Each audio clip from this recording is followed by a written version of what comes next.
నాగుల చవితి వస్తుంది అంటే మనం తప్పకుండా ఎదురు చూసేది అమ్మ చేసే చిమ్లీ కోసం. మరి ఇప్పుడు ఆ చిమ్లీని మనమే చేసుకోవాలి.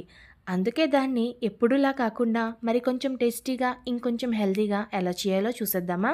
ముందుగా ఇక్కడ నేను ఒక పావు కప్పు వేరుశనగుడ్లు తీసుకుని సిమ్‌లో పెట్టుకొని దోరగా వేయించుకుంటున్నాను. దాని తర్వాత ఒక కప్పు నువ్వులు తీసుకుంటున్నాను. ఇలాగా వేరుశనగుడ్లు మొత్తంగా వేగిపోయిన తర్వాత మాత్రమే నువ్వులు తీసుకొని వేగించుకోవాలి. అవి నువ్వులు వేసిన వెంటనే చిటపటలాడుతూ ఉంటాయండి.